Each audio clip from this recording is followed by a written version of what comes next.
राम राम। मैं हूं आपके साथ अपूर्वा सिंह और आप देख रहे हैं हमारा खास कार्यक्रम बजट से उम्मीद।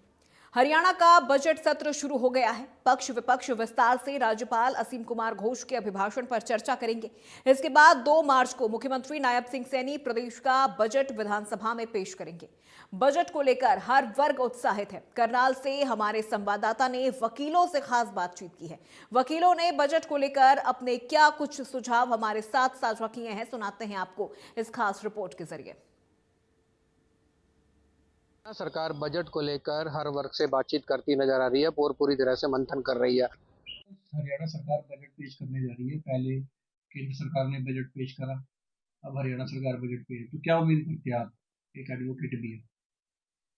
मैं तो यही कहना चाहूँगा कि नायब सरकार या बीजेपी सरकार को लोगों ने बड़ी उम्मीदों से तीसरी बार मौका दिया है और उन सब चीज़ों को ध्यान में रखते हुए एक ऐसा बजट आना चाहिए जो जनता को राहत देने वाला हो और उनके जीवन को आसान करने वाला हो, उनको सुविधाएं मिले, उनकी तकलीफ़ें दूर हों। और विशेष तौर पे क्योंकि मैं अधिवक्ता हूँ, तो अधिवक्ताओं के लिए भी मेरी जो अपनी राय है कि एक तो एडवोकेट के लिए कोई ना कोई पॉलिसी बननी चाहिए। जैसे उनके साथ कोई आकस्मिक कोई घटना हो जाती है, कुछ हो जाती है, या जो नए हमारे एडवोकेट्स आते हैं उनके पास कोई खर्चे का साधन नहीं है, स्टाइफंड नहीं है, तो उसका एक प्रावधान उनको करना चाहिए। और इसी के साथ पहले प्लॉट्स के अंदर एक रिजर्व कोटा होता था 5% का, पहले की सरकारों में रहा है, तो ये सरकार इस अपने बजट में प्रावधान करे ताकि जो वकील हैं वो काम अपना राइज कर सकें, अपने आप को ऊपर उठा सकें। और एक जो सबसे बड़ी बात है, जनता को राहत देने के लिए इन्होंने सब डिविजन्स बनाई हैं हर 20 किलोमीटर पे, 30 किलोमीटर पे। जैसे अभी घरोंडा में बनाया है, इंद्री है, असंध है, तो इस तरीके से इन डिविजन्स में लोगों को जनता के भलाई के लिए तो इन्होंने कोर्ट्स बना दी। लेकिन जो वकीलों को आना जाना पड़ता है तो उसमें उनको टोल की राहत मिलनी चाहिए। ये मेरा एक निवेदन भी है आपके माध्यम से कि टोल फ्री होना चाहिए एडवोकेट्स के लिए, ताकि वो जाकर सही प्रकार से पैरवी कर सकें और जिस उद्देश्य के साथ सब डिविजन्स बनाई हैं वो पूरा हो सके। क्योंकि जो वो एक वकील होता है जी, वो सरकार और जनता के बीच में जो उनकी पॉलिसीज होते हैं उन पॉलिसीज को जनता तक पहुंचाने का, उनको इम्प्लीमेंट कराने का जुडिशरी के द्वारा प्रयास करता है और एक समन्वय का काम करता है।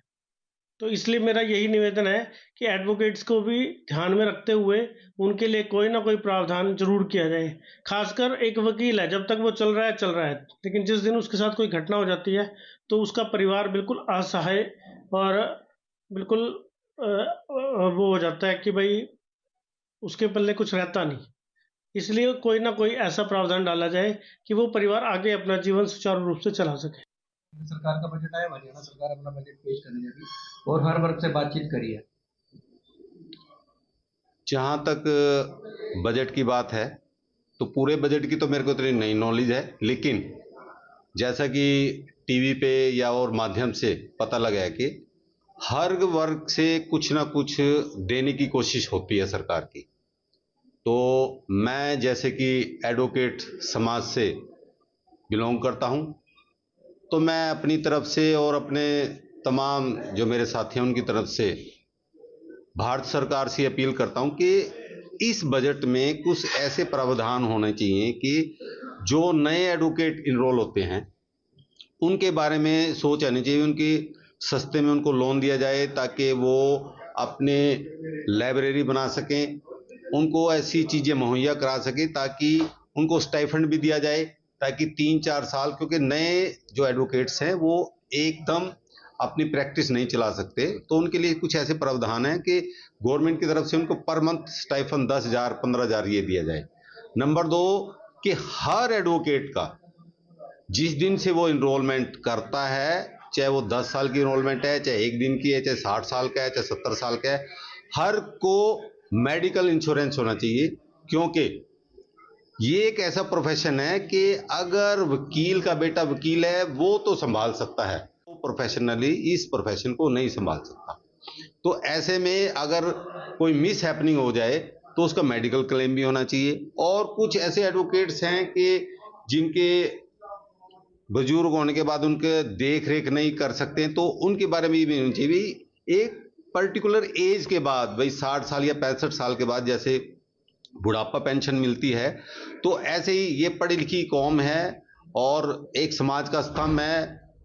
आज़ादी से लेकर हर उसमें ये लड़ाई लड़ती है। तो जो एडवोकेट 65 साल से ऊपर हो जाते हैं उनको भी पर मंथ जैसे पेंशन की स्कीम, ऐसी स्कीमें लागू होनी चाहिए। कि हमारा भारतवर्ष एक वेलफेयर स्टेट है, हमारे कॉन्स्टिट्यूशन के अंदर मेंशन है कि India is a welfare state. तो भारत सरकार, हरियाणा सरकार या जितनी भी स्टेट सरकारें हैं उनको आपस में कोऑर्डिनेशन बना के वकील समाज के लिए वेलफेयर करना चाहिए। यही मेरा हरियाणा सरकार और भारत सरकार से अनुरोध है। हरियाणा सरकार बजट पर मंथन कर रही है और हर वर्ग से बातचीत कर रही है। जी एक एडवोकेट भी कवर होता है, ठीक है जी। तो क्या लगता है कि क्या करना चाहिए बजट को सर? देखिए, बेसिकली एक एडवोकेट पक्ष ऐसा पक्ष है जो जनरली लोगों के न्याय की मांग सचिवालय में उठाता है, और हम लोग जनरली कोर्ट्स के अंदर बेसिकली लोगों की आवाज उठाने के लिए ही यहाँ पर है। लोगों की आवाज के साथ ही किसी व्यक्ति को जब हम उठाते हैं, किसी व्यक्ति को उसके लिए न्याय मिलता है। तो हमारा बेसिकली क्या एक मोटिव बनता है कि आम आदमी की आवाज जो जनता तक नहीं पहुंचती, उसको हमें, जो कोर्ट में न्याय के लिए दुनिया इधर उधर घूमती है, उसको हम लोग एक सही निष्पक्ष तौर पर पे दिखा सकें और ताकि उस आदमी को इंसाफ मिल सके। बट बिसाइड दैट एडवोकेट्स बहुत सारी यूनिटी के साथ रिलीफ के लिए हर जगह खड़े होते हैं, स्टैंड लेते हैं। बट मेरी इस बार गवर्नमेंट से जो बजट आ रहा है, गवर्नमेंट से मेरी एक ही आवाज है कि कहीं ना कहीं एडवोकेट्स के लिए भी कुछ ऐसा लाया जाए सो दैट कि उनकी फैमिलीज को, उनको कहीं ना कहीं कवर अप करके फ्यूचर के लिए चला जाए। जैसे हमारे पिछले वर्ष में ही हमारे बहुत से एडवोकेट्स ऐसे थे जो यंग स्टेज में चले गए, उनके लिए मेरी सरकार से ये मांग है ड्यूरिंग बजट कुछ ऐसा लाया जाए ताकि उनके रिगार्डिंग भी उनकी फैमिलीज पीछे से सफर ना करें। सेकेंडली, कोई बजट पास हो रहा है, उसके अंदर कोई ऐसी इंश्योरेंस पॉलिसी लाई जाए, इंश्योरेंस पॉलिसी के अंदर कुछ ऐसे प्रावधान लाए जाएं जिसमें कि कोई एक्सीडेंटल मैटर्स के लिए, अगर आम आदमी के लिए एडवोकेट्स आवाज उठाते हैं, तो एक एडवोकेट के लिए भी कहीं ना कहीं कोई ऐसी एक पॉलिसी, कोई ग्रेचुटी फंड, कुछ ऐसा तैयार किया जाए सो दैट कि फर्दर फ्यूचर में उसे रिलीफ मिल पाए, उसकी फैमिली को सफर ना करना पड़े। Because we are still doing like a labellers, और हम लोग दिन रात एक करते हैं किसी एक नॉर्मल व्यक्ति को भी, किसी एक गरीब तबके के व्यक्ति को भी न्याय देने के लिए। तो मेरी सरकार से यही मांग है कि कहीं ना कहीं जब एक गरीब व्यक्ति को आवाज उठानी होती है तो वो हमारे पास आता है, लेकिन अगर हमें किसी बात को कहना है तो हम सरकार तक इस बात को कहना चाहते हैं। तो बेसिकली मेरा यही एक उद्देश्य है इस बाइट को देने का कि कहीं ना कहीं the policy should be for the welfare of the advocates. तो सर सब डिविजनल बना दिया गया, चाहे संत की बात करें जी, चाहे घोरंडा की बात करें जी, तो उसमें एक टोल आ जाता है, कहीं ना जी, कहीं एडवोकेट को इसका भी सामना करना होता है। देखिए basically it's a very strange कि हमें एक नॉर्मल मैनर में केसेस को डील करने के लिए जाना पड़ता है, वेदर वो असंत जाना हो एडवोकेट्स को, वेदर वो हमें इंद्री तो चलो हमारा बिल्कुल सब डिविजनल फ्री है, आज की डेट में हम लोग with in half an hour या 25 मिनट्स में वहां रीच कर जाते हैं। बट बेसिकली जब हम टोल की बात करें तो हमें घरोंडा टोल के लिए बहुत परेशानी होती है। घरोंडा टोल एक ऐसा टोल है जो निष्पक्ष की बजाय एक गलत मैनर में व्यक्ति के ऊपर लगाया जा रहा है। तो मेरी सबसे पहली, हमारे हरिंदर कल्याण जी हैं, वो भी हमारे यहाँ से घरोंडा से विधायक भी हैं और हमारे वहाँ की पैरवी भी कर रहे हैं, संसद की पैरवी भी कर रहे हैं। लेकिन मेरी सबसे पहली मांग यही है कि कहीं ना कहीं जो ये टोल की बात है इसको कहीं ना कहीं खत्म किया जाए, या फिर जो करनाल के भी निवासी हैं उनके लिए उसको निःशुल्क किया जाए। तो सर पहले की सरकारें रही हैं जी, हुड्डा में एडवोकेट्स का कोटा रहता था, जी, वो ये खत्म कर दिया गया। क्या लगता है कि सरकार को उस पर विचार करना, मंथन करना बिल्कुल करना चाहिए। पिछले कई वर्षों से आप अलग अलग डिविजनल्स में जाएं, आप अलग अलग डिपार्टमेंट्स में जाएं, तो कहीं ना कहीं वो चीजें, वो कोटा बरकरार है। और but still what is doing right now, जो कोटा था वो खत्म कर दिया गया। प्रीवियसली जो कोटा था वो एक स्ट्रेंज लेवल तक था। अब नई यूनिटी, नई डिमांड्स बढ़ रही हैं, नए एडवोकेट्स भी प्रोफेशन में आ रहे हैं। तो उनका फ्यूचर क्या रहेगा? उस फ्यूचर को देखते हुए सरकार को एक स्पेसिफिक मैनर में एक कोटा तय करना चाहिए एडवोकेट्स के लिए, वेदर वो प्लॉट्स के रिगार्डिंग हो, वेदर वो किसी और चीज के रिगार्डिंग हो। जीविका को देख करके हर एडवोकेट के प्रति, क्यों? क्योंकि सरकार की भी आवाज उठाने का काम कहीं ना कहीं हमारे एडवोकेट्स ही करते हैं। तो मेरी सरकार से यही डिमांड है, इंश्योरेंस पॉलिसी के लिए, एक्सीडेंटल मैटर्स से रिगार्डिंग कोई ना कोई, क्योंकि आज की डेट में हाईवेज इतने कंजेस्टेड हो चुके हैं, चौक्स इतने कंजेस्टेड हो चुके हैं कि ड्यूरिंग ट्रैवलिंग भी कई एडवोकेट्स व्यक्तियों की जान गई है। आप दिल्ली में चले जाएं या हरियाणा में देख लें, ड्यूरिंग वर्किंग आवर्स में भी एडवोकेट्स की जानें जाती हैं। कल हरियाणा सरकार बजट पेश कर रही है। सबसे पहले तो मैं आपके चैनल का बहुत बहुत आभार और धन्यवाद प्रकट करता हूं कि आप लोग आए और आप लोगों ने एक वकील जो वर्ग है उन लोगों की बात सुनने के लिए अपने बात रखी, ताकि क्योंकि वकील एक ऐसा व्यक्ति है जो हर क्लाइंट के लिए उनकी हर प्रकार से जी जान लगाता है उनके मुकदमे की पैरवी करने के लिए। और रही जो आपने क्वेश्चन किया कि कल सरकार का, हरियाणा सरकार का बजट आ रहा है, उससे संबंधित जो आपका सवाल है, उससे संबंधित मेरा जवाब ये है कि सरकार को, हरियाणा सरकार को वकीलों के बजट के लिए उसमें कुछ पॉलिसीज रखनी चाहिए, जैसे कि एक्सीडेंट स्पेशल पॉलिसी हो, कोई फ्लैट से संबंधित पॉलिसी हो, उनका कोटा हो, उनका कोई एक्सीडेंटल ऐसी कोई हो उससे संबंधित पॉलिसी हो, उससे संबंधित सरकार को ये पॉलिसी वकीलों के हित के लिए निकालनी चाहिए, जिससे कि अगर कोई ऐसी घटना हो जाए तो ताकि उसके परिवार को आगे जो समस्याएं हैं उनका सामना ना करना पड़ सके। क्या कहना चाहेंगे सरकार से, क्योंकि हर वर्ग से बात करी है नायब सैनिक, क्योंकि हरियाणा की जनता उम्मीद करती है कि कोई 20 को कोई हरियाणा वासियों के लिए नायाब तोहफा देगी। हर वर्ग से बात करिए, एक ऐसा वकील, ऐसा वर्ग है जहाँ उनसे बातचीत नहीं की गई। नहीं, सरकार को वकीलों से बिल्कुल बात करनी चाहिए थी, उनके हितों को ध्यान में रखना चाहिए, क्योंकि वकील एक ऐसा वर्ग है जो हर आदमी के साथ खड़ा रहता है। जो आदमी कोर्ट में अपनी बात रखने के लिए आता है, कोई दुख तकलीफ के लिए आता है, तो वकील एक ऐसा व्यक्ति है, तो उसके लिए अपनी दिल और जान से, पूरी मेहनत और ईमानदारी से, ताकत से उनकी पैरवी करता है। तो वकील के साथ भी कोई ऐसी अनहोनी ना हो जाए, जैसे कि टोल टैक्स है। अब हमें यहाँ से घरोंडा एक कोर्ट शिफ्ट हुई है, वहाँ हमें टोल टैक्स देना पड़ता है, जाते समय भी और आते समय भी। उस चीज़ का भी सरकार को ध्यान रखना चाहिए। असंध जाना पड़ता है, वहाँ पे भी एक बीच में टोल टैक्स है, तो एक वकील का वो जाते भी देना पड़ेगा और आते भी देना पड़ेगा। तो सरकार को ऐसी पॉलिसी लेके आना चाहिए जिससे कि उसकी ट्रैवलिंग फ्री हो, उसको टोल टैक्स ना देना पड़े। तो इस जो ये बजट पेश कर रही है सरकार, उसमें वकीलों के हितों में भी ये बातें ध्यान में रखनी चाहिए। सर, कह रही है हरियाणा सरकार लगातार बजट को लेकर हर वर्ग से बातचीत कर रही है और आप अधिवक्ता वर्ग से आते हैं, तो क्या उम्मीद करते हैं हरियाणा सरकार से? हम हरियाणा सरकार से ये उम्मीद करते हैं कि अधिवक्ताओं के लिए कुछ एक अलग से बजट पास करना चाहिए, ताकि अधिवक्ताओं की कोई भी किसी तरह की कोई परेशानी हो उसका समाधान किया जा सके। उसके लिए अधिवक्ताओं को इधर उधर सरकार के पीछे भागना ना पड़े। को अपने प्रैक्टिस के केस के संबंध में अगर घरोंडा अदालत में जाना है या असंध अदालत में जाना है, तो कम से कम केस के लिए जब वो अधिवक्ता जा रहे हों तो उनका टोल फ्री होना चाहिए। पर्सनल काम के लिए ना हो, बट जो कोर्ट के काम से और अपने जो परिवादी गण हैं उनके काम से जाएंगे तो उनका टोल फ्री होना चाहिए। हम सरकार से ये उम्मीद करते हैं कि वो इस विषय में जरूर कुछ ना कुछ विचार करें, तो यही मुख्यमंत्री जी से हमारी अपील होगी। तो नई जनरेशन के बच्चे भी अधिवक्ताओं की लाइन में आ रहे हैं, तो नई जनरेशन के जो बच्चे हैं जो प्रैक्टिस में अभी आ रहे हैं, जिनके पास अभी अपने केसेस नहीं होते, तो उनके विषय में सरकार को कुछ कोर्ट्स के अंदर उनकी कोई ड्यूटी लगाए या उनके लिए कोई एक मानदेय तय किया जाए, जिससे उनको अपनी आर्थिक स्थिति थोड़ी सी ठीक करने में सहारा मिले।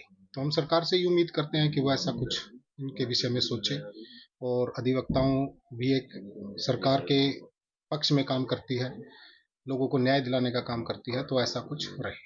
तो सर, क्या लगता है कि जैसे वकालत की किताबों की बात करें, लाइब्रेरी का प्रावधान होना चाहिए? हाँ जी, बिल्कुल बिल्कुल, आप ठीक कह रहे हो। जैसे वकालत की आज के विषय में इतना कानून अधिक हो चुका है कि आप लोग उसको सारी किताबों को नहीं पढ़ पाते।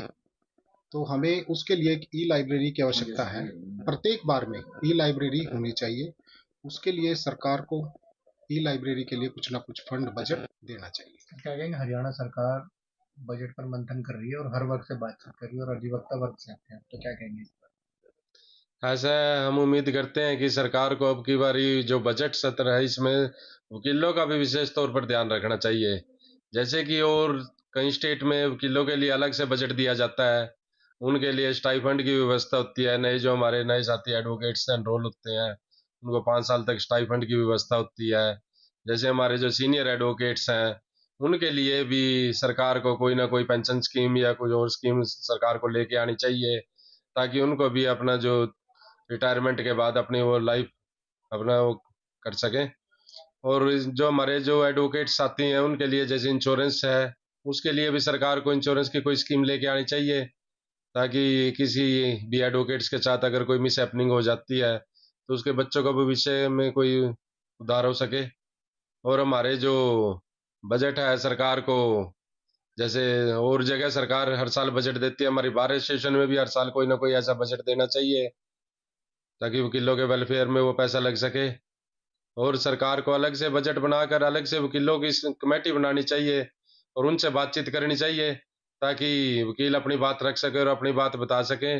हमारे जो टोल टैक्स है हरियाणा में या इंडिया में, उसमें भी सरकार को चाहिए कि वकील का जो टोल टैक्स है वो भी फ्री होना चाहिए, क्योंकि वकील को हर रोज डेली किसी न किसी डिस्ट्रिक्ट में जाना पड़ता है अपनी प्रैक्टिस के लिए, तो वहाँ भी सरकार को वकीलों की हेल्प करनी चाहिए। तो सर, पहले प्रॉपर्टी में 5% का कोटा मिलता था हरियाणा में, तो उस पर क्या कहेंगे आप?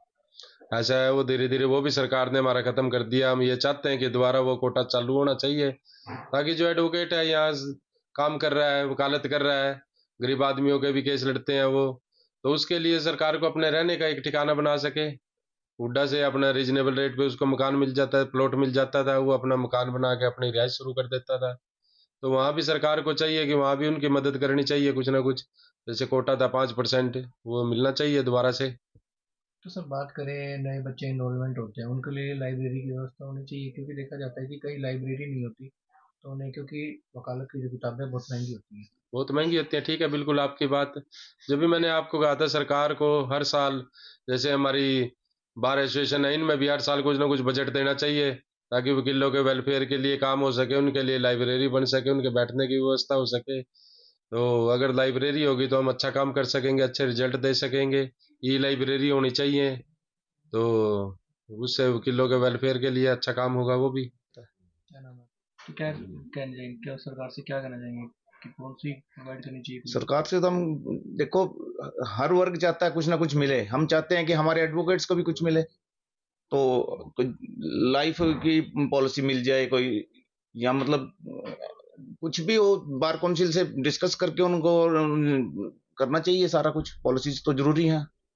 लाइब्रेरी की हर हमारा बजट देना चाहिए लाइब्रेरी के लिए, ताकि नए बच्चे आए उनको कोई बुक्स की दिक्कत ना आए। इतनी कॉस्टली बुक्स आती हैं, इतना कॉस्टली अपना सब कुछ पड़ता है। कम से कम ई लाइब्रेरी के लिए कर दें कुछ हमारे लिए बंदोबस्त, कुछ कोटा दें, हमें कुछ तो चाहिए हमें। और कहीं ना कहीं हमने हर वर्ग से, व्यापारी वर्ग से बात करी, महिला वर्ग से बात करी, युवक से करी, छात्र छात्राओं से बात, उन्होंने कहा कि हमें हरियाणा सरकार से बहुत उम्मीदें हैं और कहीं ना कहीं नायाब सरकार एक नायाब तोहफा लेके आएगी। फिर इसी बीच हम अधिवक्ताओं के बीच में पहुंचे और अधिवक्ताओं ने भी कहा कि प्राइवेट जो अधिवक्ता होते हैं उनके लिए सरकार को कहीं ना कोई पॉलिसी लेके आनी चाहिए, क्योंकि लंबे समय से देखा गया है कि हरियाणा सरकार में पहले एक 5% का प्लॉट को लेकर कोटा मिलता था, हरियाणा सरकार ने उसको भी खत्म कर दिया। कि फिर लागू होना चाहिए, क्योंकि देखा जाता है कि जो नए इनरोलमेंट आते हैं, जो नए बच्चे अधिवक्ता बनते हैं, उनके लिए कहीं ना कहीं स्टाइफंड की व्यवस्था की चाहिए, ये लाइब्रेरी की व्यवस्था की चाहिए, लाइब्रेरी बनानी चाहिए। क्योंकि देखा जाता है वकालत की जो किताबें होती है बहुत महंगी होती है, जिससे वे करने में सामना करता है। उन्होंने कहा कि मीडिया से बातचीत करते हुए ने कहा कि सरकार को इसके लिए पॉलिसी आनी चाहिए और जो नए बच्चे आते हैं, एनरोल होते हैं, उनके लिए लाइब्रेरी की और ई लाइब्रेरी की व्यवस्था की जाए। सरकार से हम उम्मीद करते हैं कि इस बजट में हमारा भी कोई प्रावधान रखा जाएगा और हमें भी कोई पॉलिसी का मिलने का अवश्य मौका मिलेगा। करनाल से इंडिया न्यूज़ के लिए विकास कुमार की रिपोर्ट।